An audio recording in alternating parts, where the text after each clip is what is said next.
नमस्कार, मैं अर्जुन कुशवाहा, सरपंच ग्राम पंचायत सैंपू। सभी कुशवाहा समाज के बंधुओं के चरणों में मेरा नमस्कार और आप सभी को दीपों के पर्व दीपावली, धनतेरस, गोवर्धन पूजा और भाई दूज की हार्दिक बधाई एवं शुभकामनाएं। बंधुओं, आज शर्म आती है हमारे समाज के प्रधान तुलसीराम कुशवाहा जी की सोच पर कि जिनके लिए हमने प्रधानी के चुनाव में मैंने व मेरे परिवार ने तन मन धन से जी तोड़ मेहनत करके, हाँ ये बात सही है कि बीएल कुशवाहा जी ने इनकी आर्थिक मदद करके इनके प्रधान बनने में सहयोग किया था, परंतु इस बात को भी आप नहीं नकार सकते कि मैंने और मेरे परिवार ने किस तरह पार्टी का जो सिंबल का पैनल था उसके विरुद्ध जाकर कुछ सदस्यों को अपने अनुसार टिकट दिया था। इस बात के गवाह उपेंद्र कुशवाहा जी हैं और उन सदस्यों को मैंने और मेरे परिवार ने मेहनत करके जितवाया था और आपको सुपुर्द किया था, जिसके बलबूते पर आप प्रधान बने। और प्रधान जी, आपने और कहें शोभा रानी जी की टीम ने आपके लिए कांटे तो शुरू से ही बो दिए हैं, बबूल के पेड़ बो दिए थे। हमको ये भनक लगी थी कि कांग्रेस पार्टी का कोई सदस्य उप प्रधान बनने की तैयारी कर रहा है। इस पर आपका जवाब ये था कि सरपंच साहब, मैं अपने दोनों बच्चों की कसम खाता हूँ कि उप प्रधान कोई बीजेपी का ही बनेगा, कांग्रेस पार्टी का नहीं बनेगा। अगर ऐसा होता है तो मैं प्रधान पद से इस्तीफा दे दूंगा। जिसके परिणाम स्वरूप हुआ ये कि जो बीजेपी की आधिकारिक प्रत्याशी थी उप प्रधान के पद की, जिसको मात्र एक वोट मिला, वो भी उसके स्वयं का। इस पर भी आपका जवाब ये था कि सरपंच साहब, मैं बच्चों की कसम खाता हूँ, मैंने उसी प्रत्याशी को वोट दिया है। तो ये जो कांग्रेस के प्रत्याशी को उप प्रधान के पद पर वोट मिलना, ये सब आपका पहले से सुनियोजित षड्यंत्र था, जिससे आपने हम जैसे लोगों को साथ छल किया, हमको धोखे में रखा। चलो इस बात को यहीं ख़त्म करते हैं। बात आती है प्रधान जी, आपने कितनी बेशर्मी से ये आरोप लगा दिया कि साहब सैंपू के सरपंच साहब ने मिलकर जसवंत सिंह के साथ मिलकर मेरी प्रधानी छीन ली, जिसके सदमे में मेरा छोटा भाई जमुना जो है उसकी मौत हो गई। देखिए, सदमा इस तरह किसी का नहीं मान सकते। हमें भी जमुना लाल जी के जाने का बेहद दुख है, क्योंकि आप मेरे समाज के साथ साथ मेरे रिश्तेदार भी हो। हमें भी उनका बहुत दुख है। परंतु प्रधान जी, प्रधानी केवल या सरपंची या कोई भी राजनीतिक पद केवल और केवल 5 साल के लिए होता है। 5 साल बाद स्वतः ही उसको जाना होता है।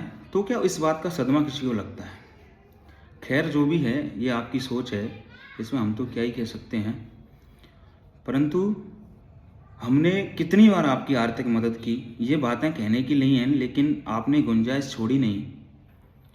प्रधान होने के बाद आप पर हमें आर्थिक संकट महसूस हुआ था, जिस पर मैंने सरपंचों से आग्रह करके उनके घर घर जाकर कुछ आर्थिक मदद उनसे कलेक्ट करके आपको सौंपी थी कि आप अपना डायलिसिस करा सकें।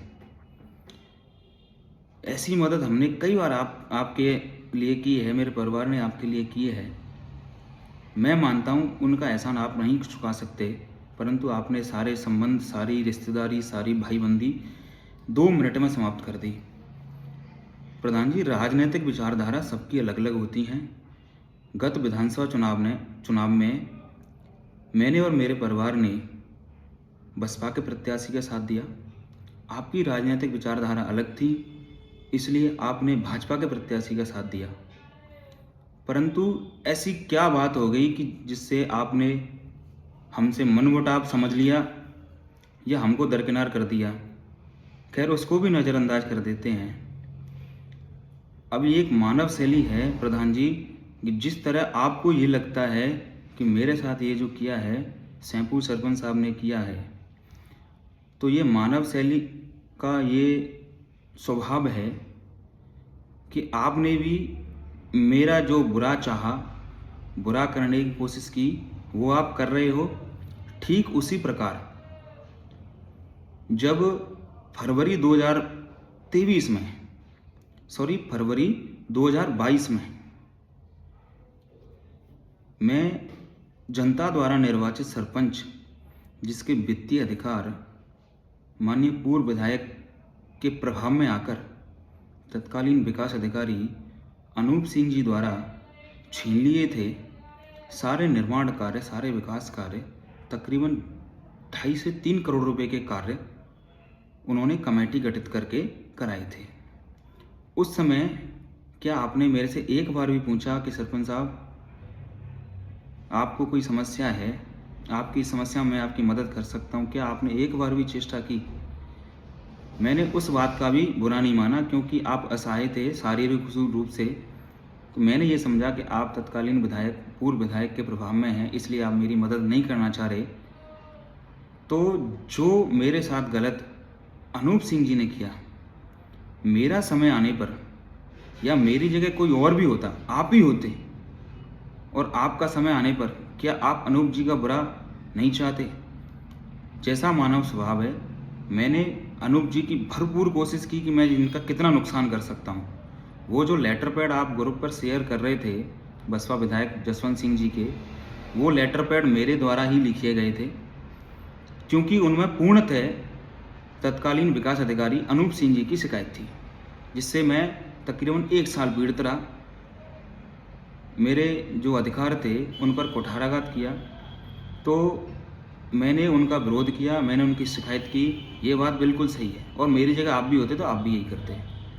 तो श्रीमान, मैंने कोई गलत काम नहीं किया। उसके फलस्वरूप ये हुआ कि अनूप जी का ट्रांसफ़र बाड़मेर भी हुआ, अनूप जी को निलंबित भी किया गया। इन सब चीज़ों में आप दोषी थे या नहीं थे, ये मुझे बिल्कुल इस बात से मैं बिल्कुल नकारता हूँ, क्योंकि आपने एक बार भी मुझे या मेरे परिवार को ये बताने की चेष्टा नहीं की कि सरपंच साहब, हो सकता है इसमें कहीं ना कहीं हमारा भी नाम हो सकता है। तो शायद मैं प्रयास करता कि वो शिकायत मैं ना करता, फिर भी मैंने वो मई में उस शिकायत को करना छोड़ दिया, जिसको किसी अन्य व्यक्ति द्वारा टेक ओवर करके उसको आगे किया गया। तो मानव स्वभाव के चलते मैंने अनूप जी का जितना बुरा चाहा, मैंने करने की कोशिश की उस शिकायत के माध्यम से। उस लेटर पैड में अगर आपका कहीं भी नाम हो तो आप मुझे बताएं कि मैंने आपकी शिकायत की। चूँकि आप मेरे रिश्तेदार हैं, मैं आपका भला करने की तो सोच सकता हूँ, लेकिन बुरा कदापि नहीं सोच सकता। ये केवल आपने अपनी अंतर आत्मा में बिठा लिया किसी दूसरे के कहने से। ये जो आपने कल एक वीडियो जारी करके जो मेरे पिताजी पर आरोप लगाए या मुझ पर जो आरोप लगाए, उसके पीछे कौन है ये मैं भली भांति जानता हूँ, कौन आपसे करवा रहा है। क्योंकि वीडियो में जिस तरह की आपकी घबराहट मुझे दिख रही थी, जिस तरह से आपका शरीर कांप रहा था, तो वो आपके मन के बोल तो नहीं थे। आपने किसके दबाव में आकर कहा, ये भी मैं जानता हूँ।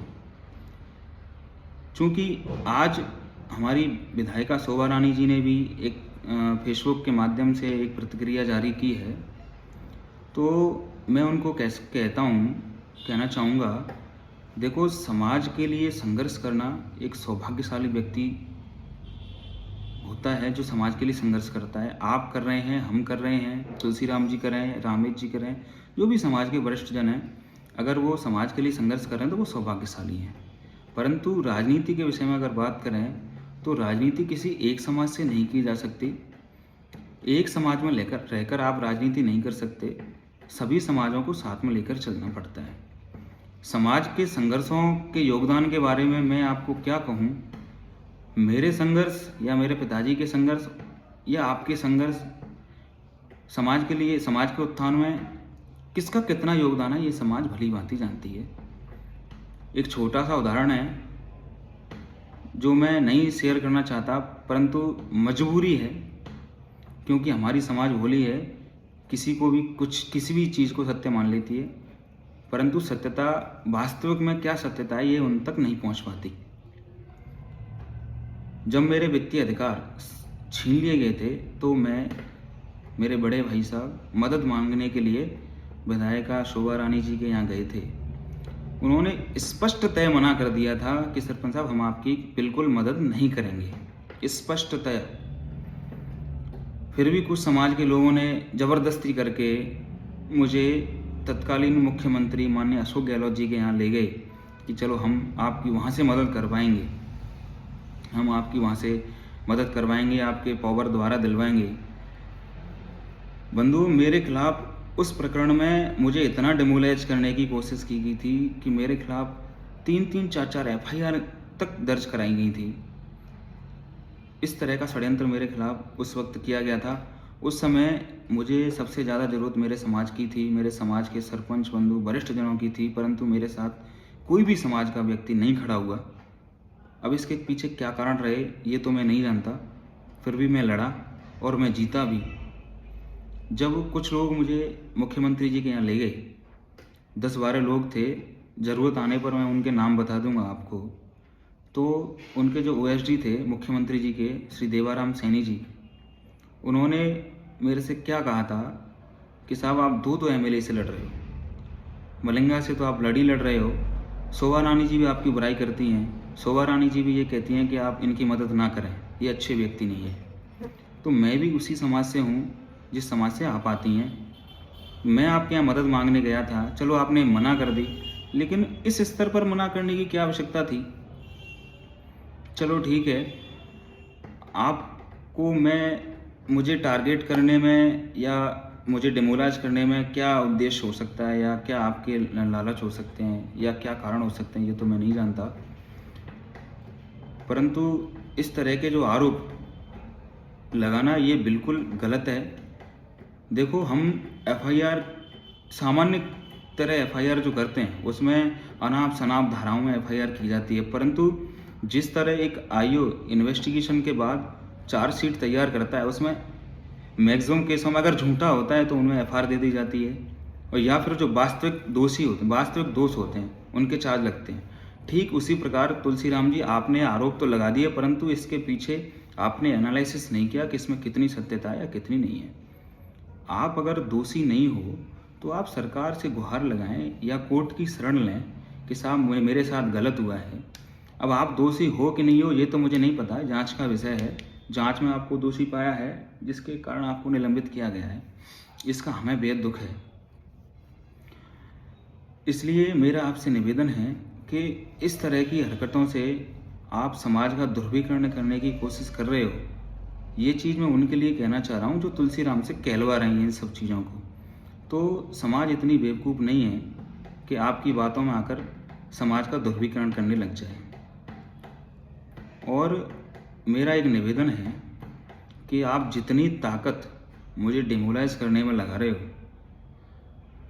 मुझे नीचा दिखाने में लगा रहे हो, उसका ये मैं सभी उन लोगों से कह रहा हूँ जो मेरे खिलाफ आए दिन ये षड्यंत्र करते रहते हैं। राजनीतिक षड्यंत्र हैं, राजनीतिक विचारधारा सबकी अलग अलग होती है। इस तरह के जो षड्यंत्र आप कर रहे हो, मुझे डिमोलाइज करने में जो ताकत लगा रहे हो, उसका 10% भी आप अपनी कमी सुधारने में लगाएं तो हो सकता है कि हालात बहुत ज़्यादा सुधर जाएं, आपको मुझे डिमोलाइज करने की आवश्यकता ही ना पड़े। इन्हीं शब्दों के साथ सभी समाज बंधुओं को एक बार पुनः आगामी पर्व धनतेरस, दीपावली और गोवर्धन पूजा और भाई दूज की हार्दिक शुभकामनाएं एवं हार्दिक बधाई। धन्यवाद।